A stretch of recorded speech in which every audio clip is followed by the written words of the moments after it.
Hello दोस्तों, section root में आपका स्वागत है। SSC MTS exam 2023 15 June third shift का जैसे कि हो चुका है दोस्तों।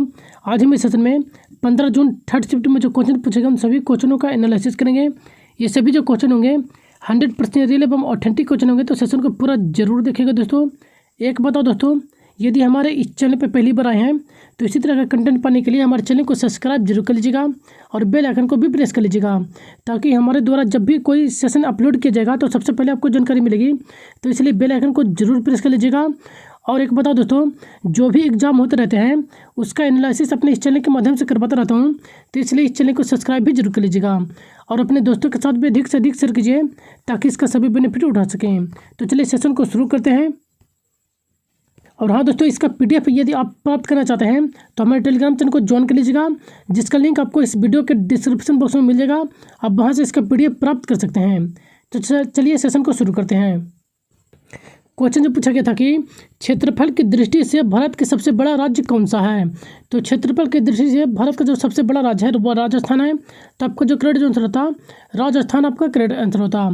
क्षेत्रफल की दृष्टि से सबसे बड़ा राज्य जो कि राजस्थान है। और वहीं देखा जाए तो इसकी स्थापना जो किया गया था 1 नवंबर 1956 ईस्वी को राजस्थान की स्थापना दिवस मनाया जाता है, यानी कि स्थापना किया गया था। क्षेत्रफल की दृष्टि से देखा जाए तो सबसे छोटा राज्य जो कि गोवा है। त्रिपुरा एकमात्र देश है जो कि बांग्लादेश से 3 ओर से घिरा हुआ है। वहीं देखा जाए तो समुद्र तट की सबसे अधिक जो लंबी सीमा है वो गुजरात का है। उसके बाद सबसे बड़ी जो सीमा रखता है तटीय रेखा के रूप में वो आंध्र प्रदेश है, यानी कि पहला स्थान जो है गुजरात का और दूसरा स्थान आंध्र प्रदेश रखता है तटीय राज्य के रूप में। वहीं देखा जाए तो कर्क रेखा जो कि भारत के 8 राज्यों से होकर गुजरता है, वे जो 8 राज्य हैं राजस्थान, गुजरात, मध्य प्रदेश, छत्तीसगढ़, झारखंड, पश्चिम बंगाल, त्रिपुरा और मिजोरम। इन सारे एक फैक्ट को आप जरूर ध्यान में रखेगा। नेक्स्ट क्वेश्चन जो पूछा गया था ये आपको मैप के रूप में दे दिया गया है। आप यहाँ से भी देखकर आप इसे ध्यान में रख सकते हैं मैप के रूप में, क्योंकि कोई भी चीज़ जो है पिक्चर के रूप में देखने पर जो है ज़्यादा ध्यान में माइंड में रहता है। तो आप इसे एक बार जरूर ध्यानपूर्वक देख लीजिएगा। तो चलिए चलते हैं नेक्स्ट क्वेश्चन पर। नेक्स्ट क्वेश्चन जो पूछा गया था, पंकज अडवाणी कौन से खेल से खेलते हैं, या तो पंकज अडवाणी जो है किस खेल से संबंधित है। तो इस रूप में एक क्वेश्चन पूछा गया था। तो पंकज अडवाणी जो थे वह बिलियर्ड्स और स्नूकर यानी दोनों खेल खेलते हैं। तो आपका जो दोनों में से जो भी आपके ऑप्शन में दिए गए होंगे वो आपका करेक्ट आंसर होता। यदि दोनों ऑप्शन में दिए गए होंगे तो दोनों आपका करेक्ट आंसर होगा।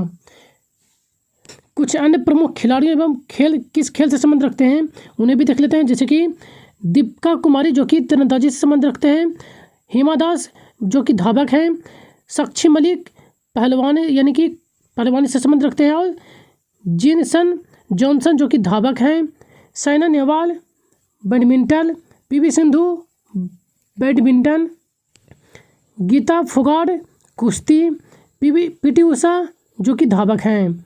चलिए नेक्स्ट देख लेते हैं। मिल्खा सिंह जो कि धावक से संबंधित हैं। तो इन्हें एक बार आप वीडियो पढ़ करके जरूर कर लीजिएगा। जितने भी मोस्ट इम्पोर्टेंट खिलाड़ी हैं वो सभी को आपको दे दिया गया है, आप इन्हें एक बार जरूर देख लीजिएगा। तो चलिए चलते हैं नेक्स्ट क्वेश्चन पर। नेक्स्ट क्वेश्चन जो पूछा गया था, पांड्यचेर चोल का संबंध किस काल से है।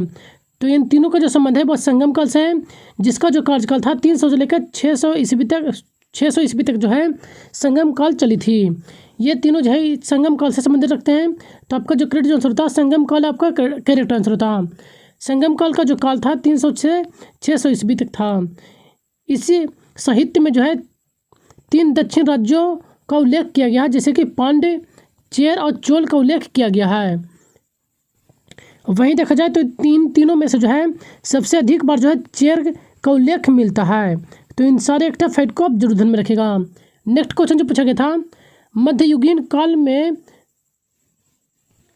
रक्स का मतलब क्या होता था। रक्स का मतलब पूछा गया था। तो मध्यकालीन युग में जो रक्स का जो मतलब होता था वो नृत्य करना होता था। तो आपका जो करेक्ट आंसर होता नृत्य करना आपका करेक्ट आंसर होता। नेक्स्ट क्वेश्चन जो पूछा गया था, रामकृष्ण मिशन किसने गठन किया था। तो रामकृष्ण मिशन की जो गठन किया गया था स्वामी विवेकानंद के द्वारा किया गया था। तो आपका जो करेक्ट आंसर होता विवेकानंद आपका करेक्ट आंसर होता। वहीं देखा जाए तो विवेकानंद का जो जन्म हुआ था 12 जनवरी 1863 को कोलकाता में हुआ था, जबकि इनकी मृत्यु 4 जुलाई 1902 ईस्वी को बेलूर मठ यानी कि पश्चिम बंगाल में हुआ था। इनका वास्तविक नाम तो जो था नरेंद्र दत्त था। इन्होंने अमेरिका स्थित शिकागो में जो है 1893 ईस्वी में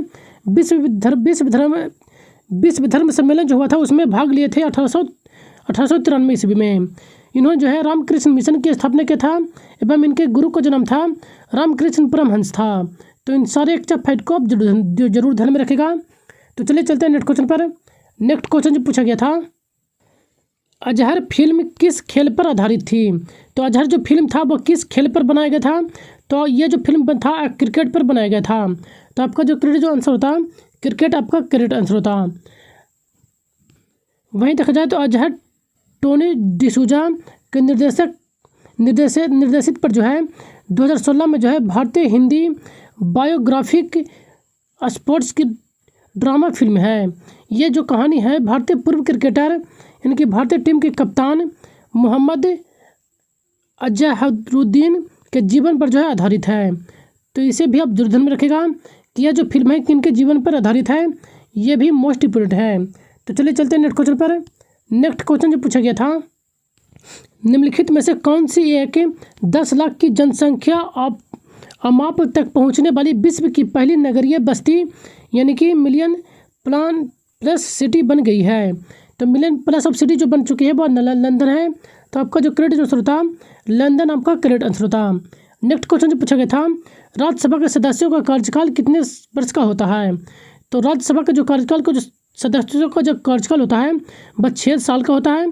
तो आपका जो करेक्ट आंसर होता 6 साल, आपका करेक्ट आंसर होता। वहीं देखा जाए तो लोकसभा एवं विधानसभा के सदस्यों की जो कार्यकाल होता है वह 5 वर्ष का होता है। तो आप इसे भी जरूर ध्यान में रखिएगा। नेक्स्ट क्वेश्चन जो पूछा गया था, स्वर्मित चतुर्भुज कौन सा शहर नहीं है? यानी कि स्वर्मित जो चतुर्भुज जोड़ा गया था, स्वर्मित चतुर्भुज उसे कहते हैं जो कि जैसे कि दिल्ली से लेकर जो चेन्नई तक जो मेन हाईवे के द्वारा जो जोड़ा गया था, दिल्ली से चेन्नई, चेन्नई से कोलकाता, कोलकाता से दिल्ली, इसे जो है स्वर्मित चतुर्भुज के रूप में जो है जाना जाता है। इस पर जो है एक ऑप्शन आपको भोपाल दिया गया था जो कि समर्पित चतुर्भुज पर जो है स्थित नहीं है। तो आपका जो करेक्ट आंसर होता भोपाल, आपका करेक्ट आंसर होता। वहीं देखा जाए तो स्वर्मित चतुर्भुज जो प्रमुख जो नगर स्थित हैं, चलिए उन्हें भी देख लेते हैं, जैसे कि दिल्ली, मुंबई, चेन्नई, कोलकाता, अहमदाबाद, बेंगलुरु, भुवनेश्वर, जयपुर, कानपुर, पुणे, सूरत, गुंटूर, विजयवाड़ा और विशाखापट्टनम।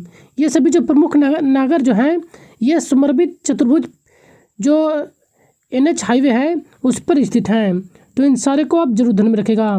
नेक्स्ट क्वेश्चन जो पूछा गया था, विश्व में सर्वाधिक जनसंख्या वाला शहर कौन सा है? तो विश्व में सर्वाधिक जनसंख्या वाला शहर के बारे में पूछा गया था। तो शहर जो है विश्व में सबसे अधिक जनसंख्या वाला वह टोक्यो है। टोक्यो जो कि जापान की राजधानी है। तो आपका जो करेक्ट आंसर होता टोक्यो, आपका करेक्ट आंसर होता। विश्व की सबसे घनी आबादी वाला शहर जो कि टोक्यो है। और वहीं देखा जाए तो दूसरे स्थान पर जो है भारत की राजधानी दिल्ली, दूसरे स्थान पर सबसे अधिक जनसंख्या वाला शहर है। तो इसे भी आप जरूर ध्यान में रखिएगा। नेक्स्ट क्वेश्चन जो पूछा गया था, कौन सी नस रक्त हृदय को तक ले जाती है? यानी कि कौन सी जो नस है वो हृदय तक जो है रक्त को ले जाती है? तो यह जो नस थी सुपीरियर वेना कावा कहा जाता है, जो कि हृदय तक जो है रक्त को ले जाता है। तो सुपीरियर वेना कावा आपका करेक्ट आंसर होता। एक बड़ी नस जो कि शरीर के अन्य भाग क्षेत्रों से जो है रक्त को हृदय तक ले जाती है उसे वेना कावा कहा जाता है। वेना कावा को जो 2 भागों में बता गया है, एक सुपीरियर वेना कावा, नेक्स्ट देखा जाए तो अपर वेना कावा। इन 2 भागों में बटा गया है वेना कावा को। सुपीरियर वेना कावा जो कि सिर, गर्दन और हाथ से जो है छाती तक जो है रक्त ले जाती है। तो इस सारे एक्टिव फैक्ट को आप जरूर ध्यान में रखेगा।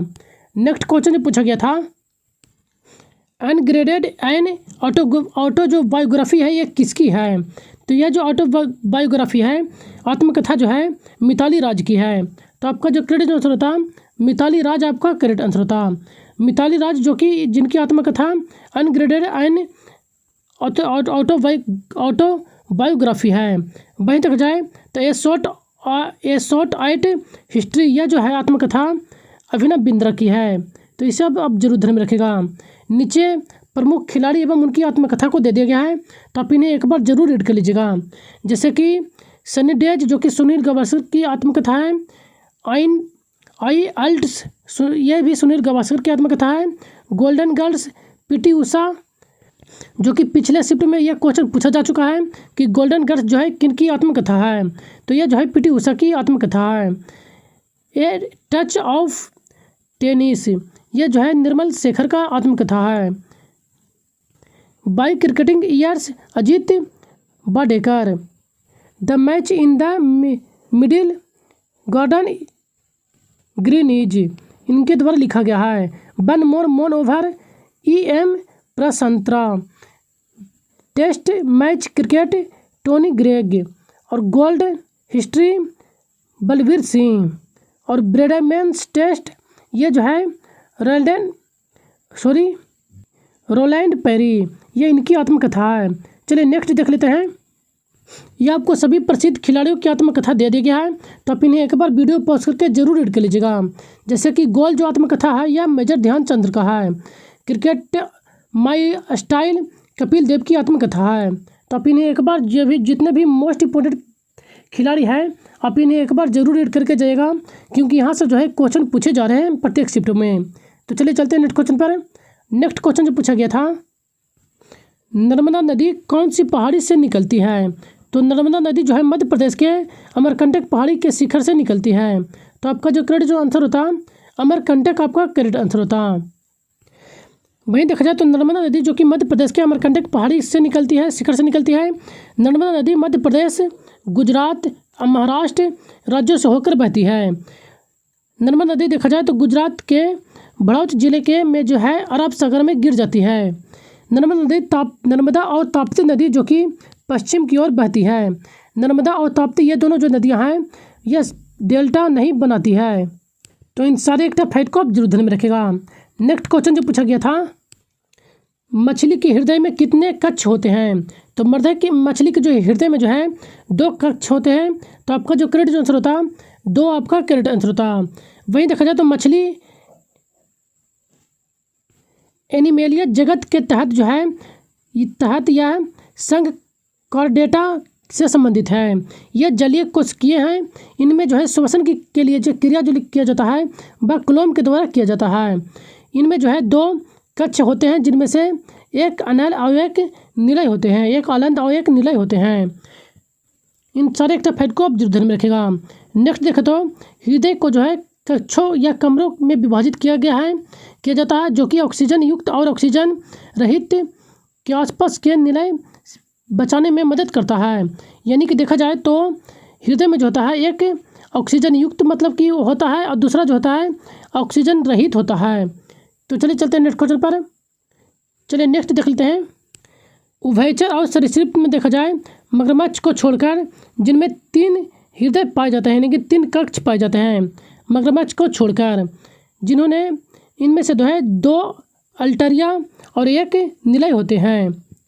मगरमच्छ के हृदय में जो है 4 कोष्ठक पाए जाते हैं। वहीं देखा जाए तो मछलियों में जो है एक अलिंद और 1 निलय होता है, यानी कि 2 कक्ष पाए जाते हैं मछलियों में। नेक्स्ट देखें तो मछलियों इनमें से गिल्स के द्वारा जो है यानी कि सांस लेते हैं। मानव हृदय के जो है 4 कक्ष यानी कि 4 कोष्ठ होते हैं। मानव हृदय में 2 अपेक्षाकृत छोटी अपेक्षाकृत कक्षाएं होती है और अटरिया कहा जाता है, और 2 बड़े निपेक्ष कक्ष होते हैं जिन्हें निलय कहा जाता है। मेंढक के जो है त्वचा में से श्वसन लेते हैं की क्रिया करती है। इनकी मेंढक जो श्वास लेता है वह त्वचा के द्वारा श्वास लेता है।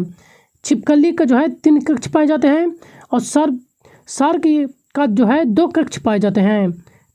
तो चलिए चलते हैं नेक्स्ट क्वेश्चन पर। चलिए नेक्स्ट एक्स्ट्रा फैक्ट को देख लेते हैं। ये आपको सभी जितने भी जीव हैं मोस्ट इम्पोर्टेंट उनका जो है कितने कोष्ठक हृदय में पाए जाते हैं वो आपको दे दिया गया है। तो आप इन्हें एक बार जरूर वीडियो पॉज करके रीड कर लीजिएगा।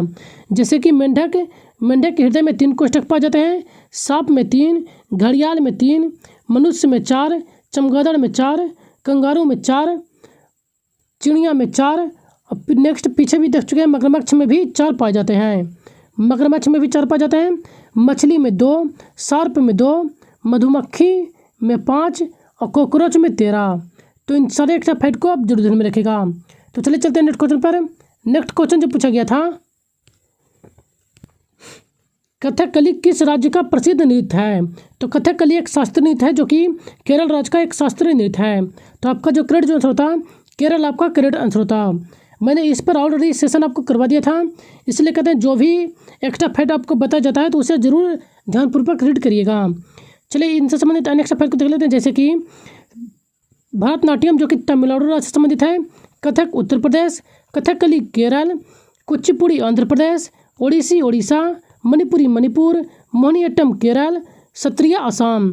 तो इन सभी को जरूर ध्यान में रखिएगा और इन सभी से संबंधित जितने भी प्रमुख कलाकार हैं उन्हें भी आप जरूर ध्यान में रखिएगा, क्योंकि कलाकार से भी जो है डिफरेंट क्वेश्चन पूछे जाते हैं, अब पूछे भी जा रहे हैं। तो इसलिए इन सभी के प्रमुख कलाकारों को भी आप जरूर ध्यान में रखिएगा। तो ये आज का लास्ट क्वेश्चन था दोस्तों। यदि कंटेंट पसंद आए तो हमारे चैनल को एक लाइक जरूर कर दीजिएगा और अपने दोस्तों के साथ भी अधिक से अधिक शेयर कीजिए ताकि इसका सभी बेनिफिट उठा सकें। और यदि हमारे इस चैनल पर पहली बार आए दोस्तों तो इसी तरह का कंटेंट पाने के लिए हमारे चैनल को सब्सक्राइब भी जरूर कर लीजिएगा। तो चलिए मिलते हैं नेक्स्ट सेशन में। सेशन में बनने के लिए धन्यवाद। Thank you.